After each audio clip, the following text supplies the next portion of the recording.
Hello everybody and welcome back to another video. Today I'm going to be doing my picks for the second week of the June Joust qualifiers. Now I want to let everyone know that I'm doing this video a little earlier than I normally would record it. So there could be some weird crazy things that happen that impact this team a lot, or impact my picks a lot, impact kind of the some player could end up, it's announced they're not going to play or something, or some really big signing comes in that might change something. A lot of things can change, but not many things are going to change, I think, between now and then. But just in case, letting you all know that that is a thing. This week, we have 12 matches, so let's jump in and take a look at the picks for this week. On Friday, we have 2 matches. London Spitfire taking on the Dallas Fuel will be the first one. This one, to me, is a pretty simple pick. Dallas Fuel have been much, much better. They are looking like the best team in North America right now. And while I'll talk a bit more about them in this meta later on with their final match of the weekend, the Spitfire look lost. They don't look very good. I don't think you have to be a great team right now to beat the Spitfire, so I'm going to take the Fuel in this one. This one should be pretty easy for them. Second match of the day, Friday, is the LA Gladiators taking on the Vancouver Titans. This one I think should be an interesting one. The Titans have not played yet this stage. We know they have a new main tank coming in, Changsik. Hasn't technically been announced yet, but that is the rumor and the leaks that we've gotten. Of course, Shredlock has retired, so we know they are getting somebody new, so Changsik is the name that is being thrown out there right now. I think the Gladiators should have a pretty good bounce-back month. I think they should be a lot better than what we saw from them in May, where they struggled quite a bit with their performances, and they looked a little rough, especially that first weekend of play. Second weekend, they didn't play as strong of opponents, and they started to look better, but they definitely are starting to look better.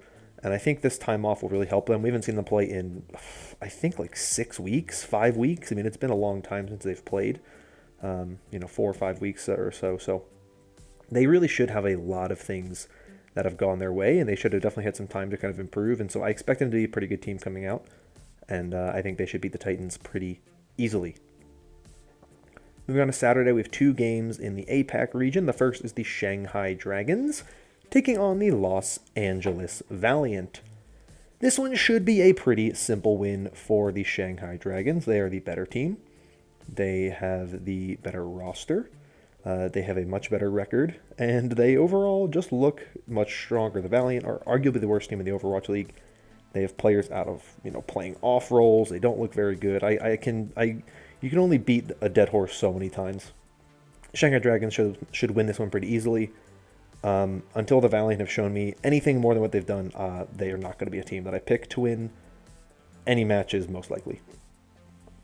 The second and final APAC match for Saturday is the NYXL taking on the Seoul Dynasty.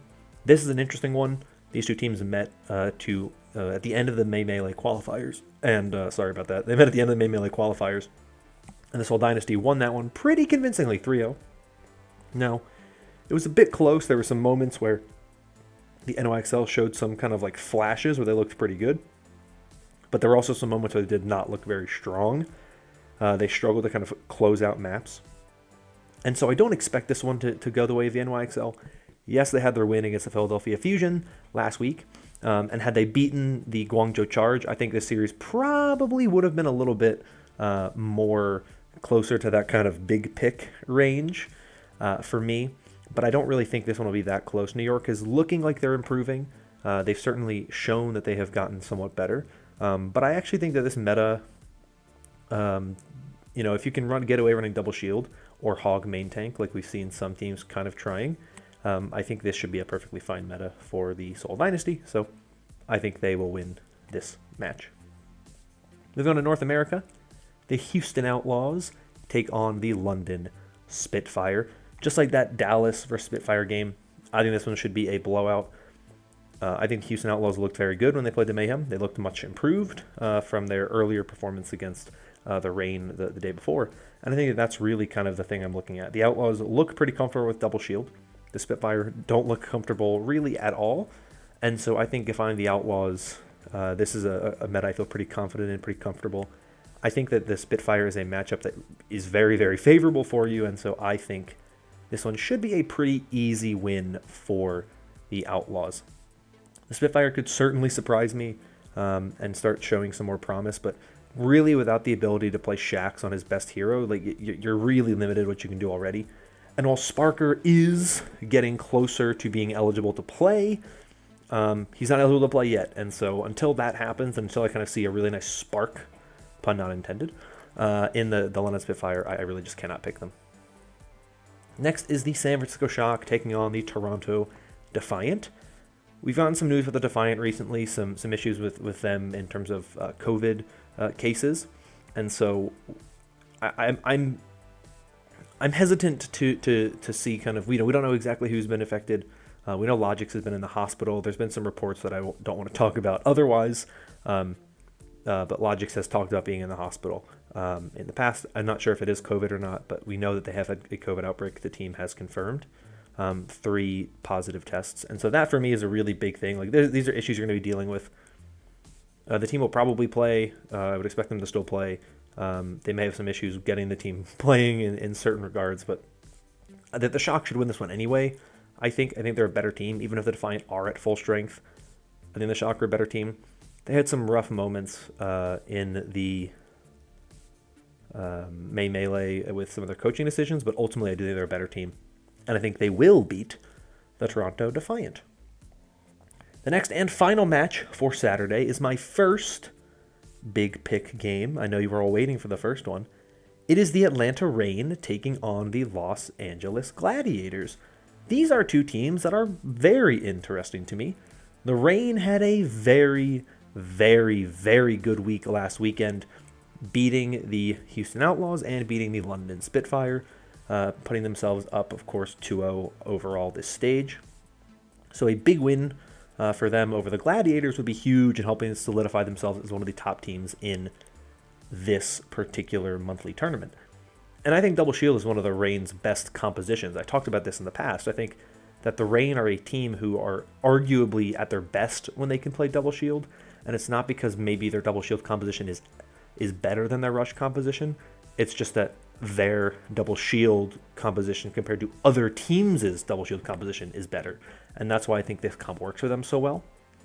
But the Gladiators are a team we haven't seen in a while, right? They've been in the lab for a while. They've been working some stuff up, and I'm sure that they are going to come out this month and be a much, much better team. So this is a really close one for me. We haven't seen the Gladiators play yet this month, and so it's hard to kind of say whether or not they will be the better team when we haven't seen them a ton. I don't know much about Muse's Orisa. Space's Sigma's pretty good. It's not the greatest, but it's pretty good. I think this DPS lineup is not actually too bad for the Gladiators. You would like to see them be able to play Tracer because they look pretty good with Tracer, but they can still run hit scan, which is really good for them because that's one of Birdring's obviously biggest kind of pop-off roles. And so I think this is a close one, but I have seen more from the Reign. I've seen them find success so far in this month, and so I am going to pick the Reign for this one. I think it'll be close, probably a 3-1 or a 3-2, but I do really like the Reign in this series, and I'm going to take them to win this one. Moving on to Sunday, we have the NYXL taking on the LA Valiant as the first game in the APAC region. Like I said, with the Dragons facing the Valiant, this is a match that does not give me any reason to pick the Valiant. Haven't seen anything from them, don't know what they're capable of. They haven't really shown much of anything. Until they've shown me something, I can't really pick them. The NYXL are not the best team, but a win here could be very, very helpful for them. Help them get, at worst, a 2-2 stage if they win this game. Assuming they lose to the Dynasty, they'd be at 2-2. Could potentially lead to them having a spot in the June Joust. It would be tough. They would need to have some things to go their way as well, but would not be the worst thing for them. And I think that is something that you can look at, and you can hope you can go 3-1. You know, if the Dynasty win goes your way, or you take the Valiant down, that's a 3-1 stage. Could be helpful for them. So they have a lot to play for. I expect them to come out hard this weekend. So to me, the Valiant really don't have much in the way of trying to stop the NYXL. Final APAC match for the weekend is the Seoul Dynasty taking on the Shanghai Dragons. A lot of really great bouts from these two teams last season. Melee Finals, of course, being one of the big ones. The Losers Finals and the playoffs. They had a great matchup during the regular season, right before the Melee kicked off. I can't speak very well, clearly. But I'm a little bit concerned about the Dynasty for this one. Just because I think that the Dragons have shown more consistency. They've been getting a lot better. Yes, they lost to the Spark last weekend, and it was a very, very, very good win for the Spark, 3-0. But it wasn't a dominant win. It was, maps were pretty close, but it was just kind of that extra length that the Spark were able to take. But to me, the Dragons, they lost to the Spark, and they're a team that does not lose many games close together. I think they're going to bounce back hard against the Dynasty. I think the Dynasty have not been good enough yet for me to say that they have what it takes to have a strong, dominant win against the Dragons. It should be close. I don't think the Dragons are immortal. I think they're a very mortal team. But too many question marks around the Dynasty, what they're going to run, how good they'll look, and whatever the meta is. So I'm going to go with the Dragons for this one. First NA match for Sunday is the Toronto Defiance taking on the Houston Outlaws. This one's interesting. Obviously, I talked about the Defiance problems before. Once again, I don't think that'll have too much of an impact on the match in terms of my prediction. Maybe this game would have been a 3-1 or 3-2 before. Maybe now it's a 3-0, in my opinion, for the Houston Outlaws. But Houston looked really good when they played against the Mayhem. And I think that's the big thing I'm kind of focusing on is when the Outlaws looked good this past weekend, they looked really good. When they figured out the double shield was kind of the comp that worked and the coaches really kind of put them on that path, Outlaws looked a lot better. And so I think that this should be a good win for them. I'm still not a huge believer in the Defiant. I think they're an okay team, but I'm not a huge all-in, all-on-board the Defiant train. I like the Outlaws better. I think they're a better team. They've looked better so far this season, and so I am going to rock with the Outlaws for this one. Next, Vancouver Titans take on the Atlanta Reign. Of course, last season, one of the last games of the season for the Reign and the Titans was a win for the Titans, a big upset game for them there. I don't expect that to be a thing. Obviously, new main tank for the Titans. You're going to have to work this roster together. It's going to take some time for them to adjust. I think the Reign look too good in this meta. I think they look too good running double shield. So to me, this is a pretty easy win for the Reign. Titans are not strong enough, I think, to stop arguably the best double shield duo in North America with Gator and Hawk, plus a really, really, really solid support line and DPS line from the Atlanta Reign that have really been able to just kind of impose their will in these double shield compositions. The final match of the weekend is the big one. It is my second big pick match. It is the Dallas Fuel taking on the San Francisco Shock. This is the biggest match of the weekend. It's not just the biggest match of the weekend, specifically because of the fact that these two teams are really good, but it's also what the two teams are probably going to do with the future, right? What we've seen so far in the June Joust are two metas predominantly, two compositions predominantly. In APAC, we're seeing a ton of Winston, D.Va, Dive, occasional double bubble comps with that as well, but usually it's that Winston, D.Va, Dive. And when we saw Double Shield in Asia, it was only a couple times we saw it, only like 2 or 3 maps here and there. It did not find as much success as we saw with that Winston, D.Va, Dive. In North America, though, we've seen Double Shield be predominant, and we've seen Double Shield find more success against those dive comps. And so both regions are playing two different styles. And in a sense, it's interesting because they're playing different styles, but they're going up against the same things. But in one region, one composition is better, and in one region, the other composition is better. And here we have two teams that I think kind of personify that. The Dallas Fuel are a team that I do not think want to play Double Shield, ever. Fearless is not a great Orisa. It's probably his biggest weakness as a main tank. You know, when he played for the Shanghai Dragons, he got basically sat in Orisa comps because his Orisa just is not that good, and it was a bit of a liability at times. On the Shock side, they're good at Winston D.Va, and they can thrive in that type of composition. But they're also a really, really, really good and competent double shield team. Smurf is a very strong Orisa, arguably the best in the league. Choi Hyobin is a really good Sigma. And so it'll be interesting to see what types of compositions the Shock want to force. The Dallas Fuel are going to run that Winston Diva dive, I think, almost guaranteed. If they run double shield, they will not look very good, and it will be a huge problem for them. So I think the Shock are going to have to try to force a composition. And if I'm the Shock, I'm forcing double shield, because I know I'm better at double shield. Double shield has looked better in North America against these dive teams. And so if I'm the Shock, that is the best option for me. The other thing is the Fuel ran a ton of Tracer and Sombra this past month in May. Despite the fact that the Fuel were a team we didn't think would have a very good Tracer, Sparkle ran a lot of Tracer and looked very good on the hero. The Shock, on the other hand, also ran a lot of Tracer, but there is an argument to be made, and I think a pretty strong argument, that the Shock will actually benefit from this hero pool banning Tracer. And I know people are going to say, you're telling me that the best Tracer in the world, Striker, is going to be better off without his best hero. And my response is yes. And the reason why is that Striker is arguably the best McCree on this Shock roster as well.